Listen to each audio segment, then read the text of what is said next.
আজকে সকাল সকাল আমাকে অনলাইন ডেলিভারি ই কার্ডের অফিসে যেতে হলো, কিন্তু কেন? তো চলো ভিডিওটা লাইক করে দাও বলছি।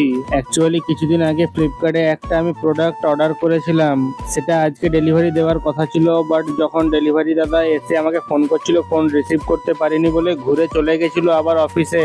তাই ডেলিভারি দাদাকে ফোন করে আমি নিজেই চলে আসি অফিসে আমার পার্সেলটা রিসিভ করার জন্য।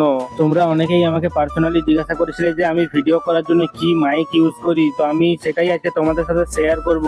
ফ্লিপকার্ট থেকে কিছুদিন আগে আমি ডিজিটেক DWM-105 ক্যামেরা মাইক্রোফোন নামে একটা মাইক অর্ডার করেছিলাম।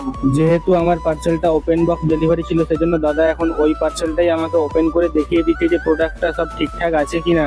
সমস্ত রকম ক্রস ভেরিফিকেশন করার পরে দাদা ফাইনালি আমাকে পার্সেলটা দিয়ে দেয়, আমিও দাদাকে টাকাটা দিয়ে দিই। ফাইনালি প্রোডাক্টটা এখন আমার হাতে চলে এসেছে। আমি ডিসকাউন্ট দিয়ে 1913 রুপিস এই প্রোডাক্টটা পেয়েছি। তোমরাও যদি এটা কিনতে যাও আমার কমিউনিটি পোস্ট চেক করো।